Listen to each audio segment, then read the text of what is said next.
Today we'll be going shopping at batteryhookup.com. Well, I'll introduce you guys to one of the most popular batteries in car audio. This is the 38120 HP lithium iron phosphate cell from Headway. And yes, it pretty much dominates the lithium battery scene in car audio. Battery Hookup was founded by Tom Amerman, the CEO of batteryhookup.com. He was pretty much in the alarm business for a lot of years, and he found out that a lot of batteries were being thrown away for nothing. He estimated about 95% of the batteries thrown out were actually of good use. So in 2016, he, his younger brother, and a few friends actually started out in the basement of a hair salon repurposing batteries of power tools and hoverboards. Being able to allow people to reuse this battery, reusable energy, is pretty much what you call upcycling. Battery Hookup has now made way into the industry by repurposing millions of lithium batteries every year. It is companies like this that actually assist the DIY community and help out the environment at the same time. For instance, you have those in the solar community that has been taking advantage of this type of renewable energy initiatives and creating DIY projects that store energy for months. A quick scroll over here on their DIY page and you will see that people are actually building entire energy walls using some of these Headway cells. But it doesn't just stop there. It's not just the batteries that they sell. They actually sell components that assist in charging and maintaining the batteries, such as BMSs. So shout out to batteryhookup.com for supporting the DIY community and making a significantly positive impact to the environment. So what exactly is a Headway cell and why do people want them? Well, first of all, let's discuss the fact that there are different types of Headway cells. All of them are lithium iron phosphate 4 cells, but they are not all the same capacitance or discharge rate. Most of the ones that you see in car audio are the cylindrical red ones. These are the 38120 HP cells, and they are 8 amp hours of capacitance. However, you do have 5 other types of Headway cell that goes from 8 amp hours all the way up to 20 amp hours. So be careful which one you get, because not all of them have the same capacitance, discharge, and charge rate as the Headway 38120 HP cells. Fun fact, did you know that Tesla had a Model S long-range vehicle that was equipped with a 100 kilowatt battery? This car has dual motors that generate a total output of 300,000 watts. That's 469 horsepower and 540 pounds per feet of torque. Now couple that with the fact that the average American household consumes approximately 800 to 1,000 kilowatts monthly of electricity, which means that the battery inside of that car can actually power your home for 1 month. When I decided to get back into car audio, I only had AGM batteries. And like most people, I quickly found out that the more you scaled up your system, the less and less the AGM batteries could keep up. The AGM batteries just were not equipped to deal with the dynamic demand that a subwoofer amplifier delivers. And if you watch a couple of my old videos, you will see me being very frustrated over this. I went out and got super capacitors and everything. But it was really only until I installed Lithium that I've seen a real change in my car audio performance. It's been a few years since I installed Lithium inside my vehicle. And to be honest with you, I've been wanting to do a video on it for a very long time. I just didn't want to be one of those guys that tell you to go and do something that could potentially damage your vehicle. After all, we've all heard the pitfalls of installing lithium incorrectly.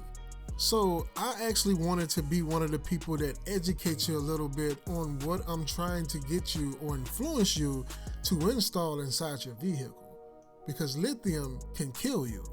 And no, I'm not just talking about the fires that it can start. I'm talking about the metal itself, the chemical itself can kill you. So it should not come without a disclaimer for me to ask you to try out a new technology that you probably never even heard of.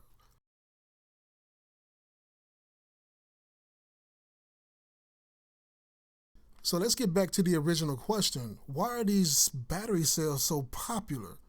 The lithium bank that I have installed in my car right now is suitable for a 10,000 watt car audio system. It is a 4S configuration with 12 battery cells per section. Once again, that is 4 sections. Each section has 12 of these Headway cells. And on screen right here, you can pause the video and you will see my complete configuration. But getting up and running with a battery pack such as what you see here is not a cut and dry process. It takes a lot of testing and a lot of engineering in order to get to this point. For instance, in the next 5 minutes, I will show you a process that took me a span of 5 days to complete. Yes, 5 days to complete. This portion of the video is not a DIY tutorial on how to build lithium iron phosphate batteries using Headway cells. More so, what this portion of the video is somewhat of a warning to those who have never done this before and are thinking about doing it. All I have to say is, do your research before you delve off into this. Please, go on other channels that have done it right. A few suggestions right out top would be EXO do a pretty good job. Parker the Basshead did a pretty good job. You have people like Steve Mead over at SMD. He have some battery related videos. A lot of knowledge here on the web. So read some forums, join some forums, some groups, and just do a Google search and come to YouTube and look at the videos. The first thing considering when trying to put together a battery pack like this is going to be what type of configuration you want. These cells can be bought new or used, and they can also be bought as modules, where you have a combination of multiple cells into one unit. Before purchasing the batteries, you actually want to make sure that you have a checklist together. This checklist will be of all the equipment that you're going to need in order to properly test the batteries and assemble the batteries. For instance, you may need a smart charger. If you don't already own one, you're going to also need heavy gauge wires, connectors, cleaning solutions, dust masks, rubber gloves, and also you're going to need bus bars if you don't purchase the modules. For the modules, actually come with copper bus bars already installed. Luckily for me, I do so much electronic stuff, I already had all of this on hand, so none of this was a problem for me, but our situations can be completely different. If you go the route in which I took and purchase a module, you then have to figure out how to disassemble this thing.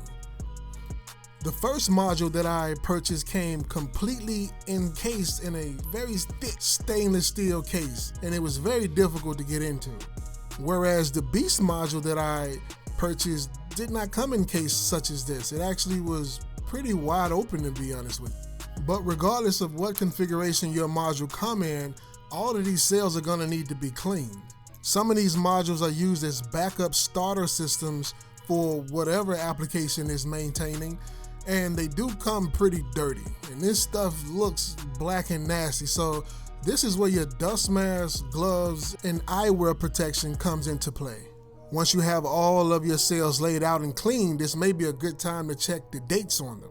If you can get matching dates, that's perfect. Usually within modules, they all have the same date, but if you buy them single, you may not be so lucky. And now comes the fun part, voltage checking. You have to voltage check each cell that's in your pack. And not only voltage check them, but make sure that you're documenting the voltage of each of them. And if they have variations in voltage, you may want to group them together in order to be more organized in what you're gonna have to do next. Hopefully at this point you don't get any dead cells. If so, you'll have to contact Battery Hookup about that. If not, you can move on to what is the capacitance check of each cell, meaning that you're gonna have to go through what is called bottom balancing.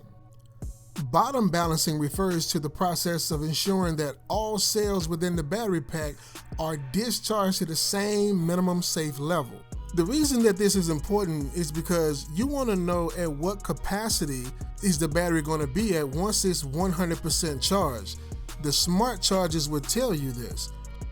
Once you've charged all of the cells up to 100%, now would be a good time to actually do what is considered a top balance on the cells. So what is that? The top balancing process pretty much ensures that all the cells within the battery pack are charged to the same voltage level of 3.65 volts per cell. In order to do this, you would have to configure all the cells. The entire battery pack must be configured in parallel, meaning that your ending voltage will be 3.65 volts or somewhere in the neighborhood of that. Just make sure you leave them like that for a set period of time before disassembling them. In my case, I left them like this for 24 hours. Once the 24-hour period was up, I went back and I had to do all this all over again in terms of testing the voltage of the cells. Tested the voltage of each cell, and then I assured myself that, okay, all my cells are healthy, all my cells are balanced. Now I can go ahead and configure them in a 4S 12 volt configuration. Now comes another fun part, integration.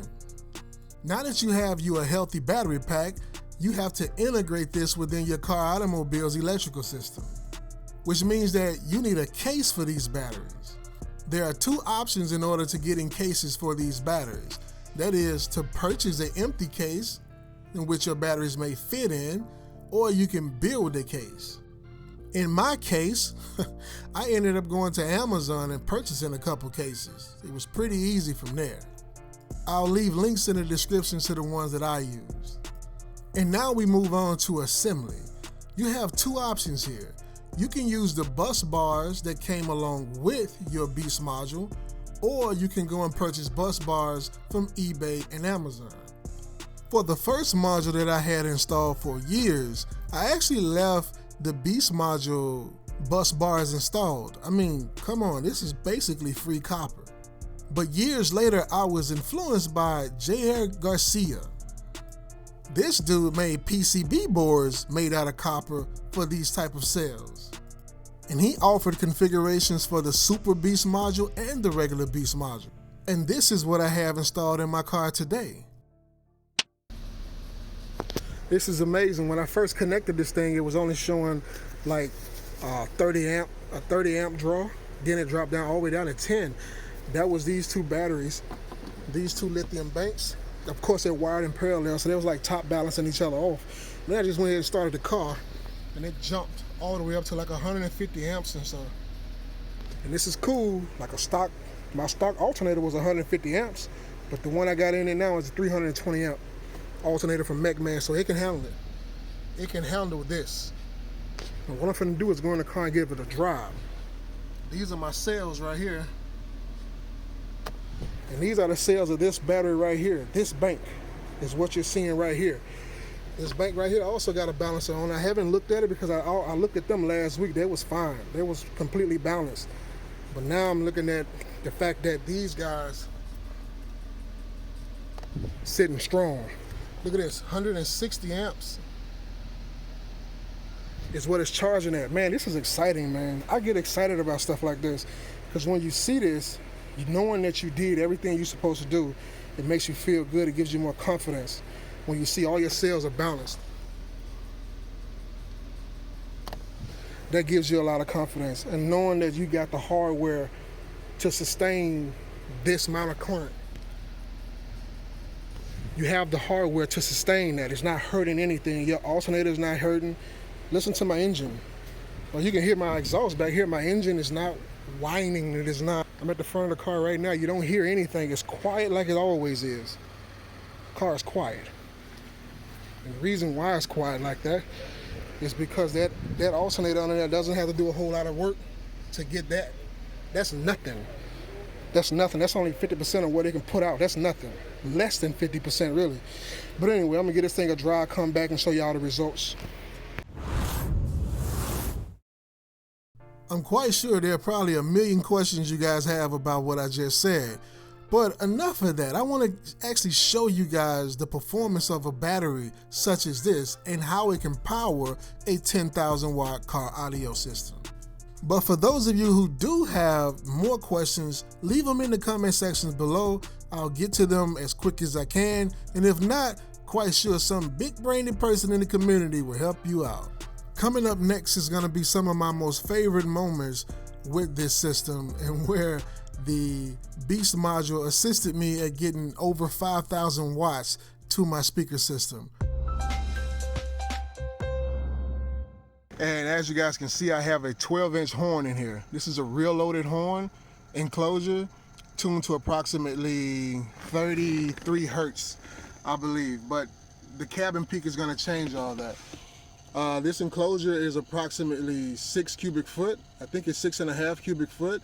And this subwoofer is the Scar Audio VXF12. This is a 1500 watt RMS subwoofer, so it peaks at around 3,000. All right, right now we got this thing on 50 hertz. I'm not gonna burp it first. I'm gonna try to crawl into it and keep an eye on my wattage. So I'm gonna go ahead and give this a start at 50 hertz. And I'm gonna crawl into this.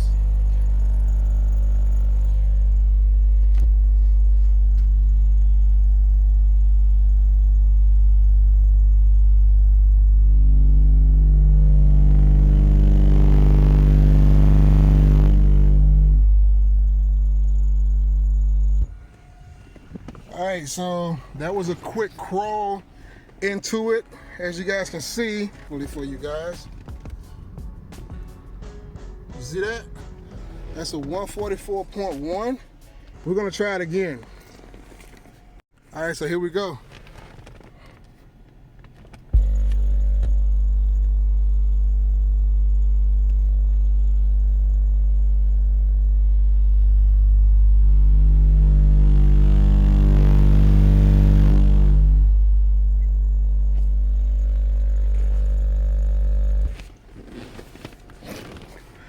All right, so we gave it about 5,000 watts. That's one sub taking all that.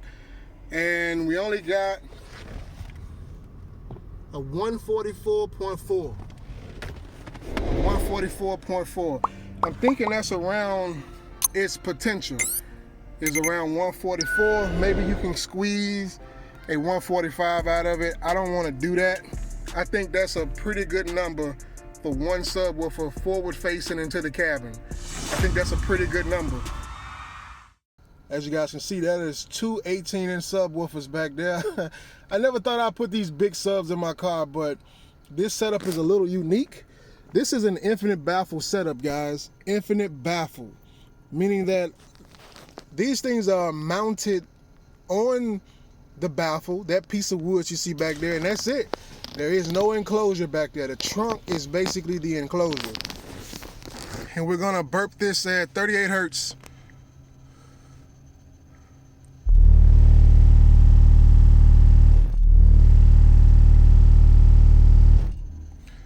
All right, let's see what that was. That was 1.2 ohms at around 1,000 watts. And we got a 135. That's a 135. Now we're gonna bump the volume up to around 3/4. We're gonna give this another go. 38 hertz. See if we can beat that. Whoa. That was that 8,000? Damn. That was right at 8,000 watts. Damn. We got 136.9 is what we got out of it. 136.9. I think that was too much power. So let me turn it down a little bit and see if we can improve. Go about right there and see if we can improve. These SDRs do really, really good, guys. So what I'm gonna do now, I'm gonna pump one more time. That was about 4,300 watts. And there you go, 137.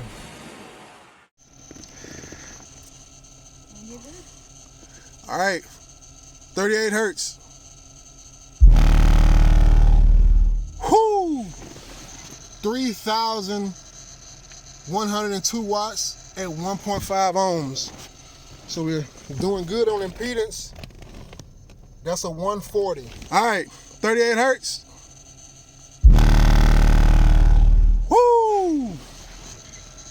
5,926 watts at 1.3 ohms. We got a 142.4. We're going in. We got some more. It's some more left in it. Put on 50, baby. It's on 50. All right, here we go. 38 hertz. Woo-hoo, shit. Oh man, 6,620 watts. Like you said. We got a 142.4. All right, we got 38 hertz. Woo! 7,371 watts. There we go. 143.3. Baby, max the volume out. Turn it all the way up. She said we good, y'all. We're gonna reset this. Oh man, don't blow nothing up. Come on, budget bass. 38 hertz. Woo! Snap. There go to 8,000, y'all. 8,000 watts. 8,065 watts at 1.2 ohms. What the bass meter say? 144. That's it. 144. Nice. Thanks for visiting the channel to help you simplify car audio. It's the Budget Bass Head, and I'm out.